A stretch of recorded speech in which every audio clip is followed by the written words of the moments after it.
In this video, we will see dry run of the code.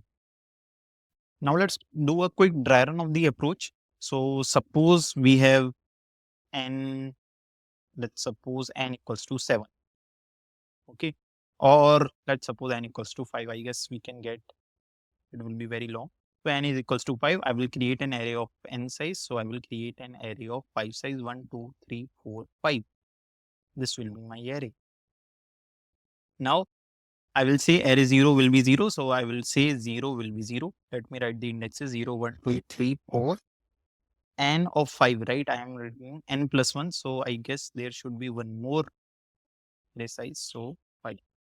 So I am saying array 0 will be 0, right? So if n is equals to 0, I will simply return here array, but n is equals to 5.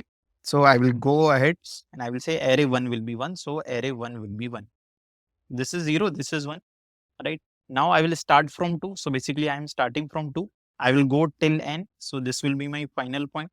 Okay. I will say I modulus 2 is equals to 0. That means 2 modulus 2 is it 0? So yes, 2 modulus 2 is 0. I will say array I will be array I by 2.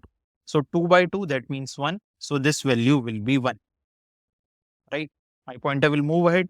Right. I will say 3 modulus 2. Right. I will do I plus plus. So I pointer will be here.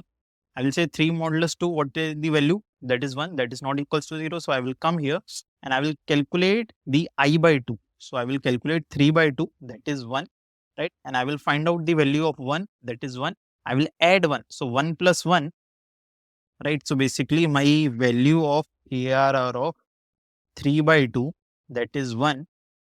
I am getting 1 and I will add one more 1 to it and it will become 2. So I will add 2 here and yes, 3 value is 2.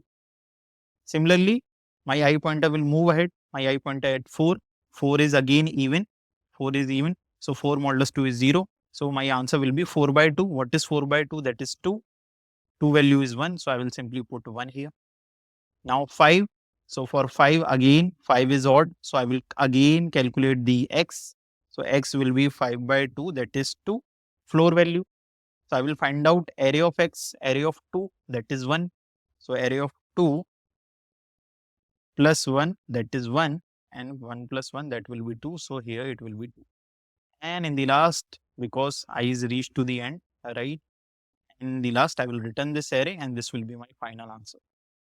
So yeah, this was all about the dry run of our this second approach. I hope you got the problem, this count bits. So see you in the next binary bitmap manipulation problems. Okay, we have more further problems. Please try to revise a bit of concept of right shift, left shift operator, and then we can solve more problems on bit manipulations. Okay, see you in the next video.